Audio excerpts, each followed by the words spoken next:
ఒక్క ఓటు 100 లాభాలు అంటూ కూటమి ప్రభుత్వం చేసిన పనుల్ని ఆర్థిక మంత్రి పయ్యావుల కేశవ్ తన బడ్జెట్ సమాధానంలో ప్రస్తావించారు. అమరావతికి, పోలవరానికి, విశాఖ స్టీల్ ప్లాంట్కు వచ్చిన నిధుల గురించి వివరించారు. టీచర్ రిక్రూట్మెంట్, పోలీస్ కానిస్టేబుళ్ల నియామకంతో పాటు అనేక ప్రజా ప్రయోజన కార్యక్రమాలు చేశామన్నారు. కూటమి ప్రభుత్వం గత 20 నెలల్లో చేపట్టిన వివిధ సంక్షేమ పథకాలను వివరిస్తూ ఆకట్టుకునేలా కేశవ్ ప్రసంగం సాగింది. వేసినటువంటి ఓటు వెనకాల ఉన్న ప్రతి ఆలోచనని ఈ కూటమి ప్రభుత్వం గుర్తు పెట్టుకుంటుంది అనేటువంటి తెలియజేసుకుంటూ నేను గతంలో చెప్పాను అధ్యక్ష, ప్రధానమంత్రి గారి పర్యటనలో వాళ్ళు వేసిన ఒక ఓటు అనేటువంటిది ఎంత లాభం చేసింది. ఒక ఓటుతో అమరావతికి 12,000 కోట్లు వచ్చినాయి, ఒక ఓటుతో పోలవరానికి 15,000 కోట్లు వచ్చింది, ఒక ఓటుతో విశాఖపట్నం స్టీల్ ప్లాంట్ పునరుద్ధరించబడి 11,000 కోట్లు వచ్చింది, ఒక ఓటుతో విశాఖ గూగుల్ సెంటర్, ఒక ఓటుతో విశాఖ రైల్వే జోన్, ఒక ఓటుతో పూర్వోదయ స్కీమ్, ఒక ఓటుతో రాయలసీమ హార్టికల్చర్ హబ్, ఒక ఓటుతో అమరావతి క్వాంటమ్ వ్యాలీ, ఒక ఓటుతో విద్యుత్ ఛార్జీల తగ్గింపు, ఒక ఓటుతో 70,000 కోట్ల నేషనల్ హైవేలు, ఒక ఓటుతో 70,000 కోట్ల రైల్వే లైన్లు, ఒక ఓటుతో ఆర్సిలర్ మెటల్, ఒక ఓటుతో టీసీఎస్ కాగ్నిజెంట్. ఇట్లా చెప్పుకుంటూ వెళ్తే అధ్యక్ష పేజీలకు పేజీలు. ప్రతి ఓటుని కూడా మేము వాళ్ళ ఆశలు ఆకాంక్షలకి అనుగుణంగా పనిచేయడానికే మా ముఖ్యమంత్రి గారు మా అందరికీ గైడెన్స్ ఇస్తా ఉన్నారనేటువంటి తెలియజేసుకుంటూ ఆ బాధ్యతని అలాగే పనిచేస్తామనేటువంటి నమ్మకాన్ని రాష్ట్ర ప్రజానీకానికి గుర్తు చేస్తూ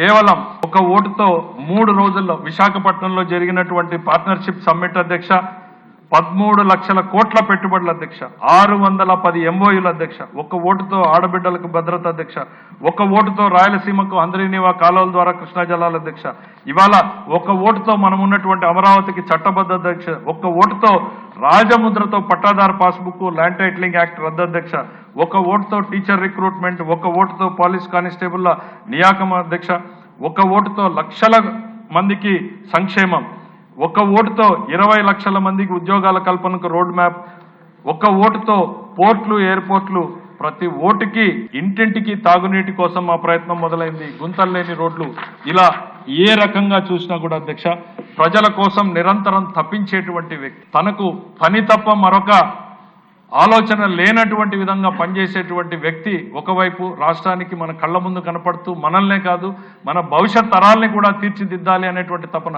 90వ దశకంలో ఆయన తెచ్చిన ఇన్ఫర్మేషన్ టెక్నాలజీ ఏ రకంగా అయితే మార్పుల్ని తీసుకొచ్చిందో రేపు రాబోయేటువంటి దాంట్లో క్వాంటమ్ కానీ ఏఐ కానీ ఏ రకమైనటువంటి అవకాశాలున్నా మన పిల్లలు ముందుండాలి అనే దాంట్లో తయారు చేయడం కోసం అహర్నిశలు శ్రమిస్తున్నటువంటి చంద్రబాబు గారి నాయకత్వంలో గైడెన్స్లో పనిచేయడానికి మేము గర్వపడుతున్నాం.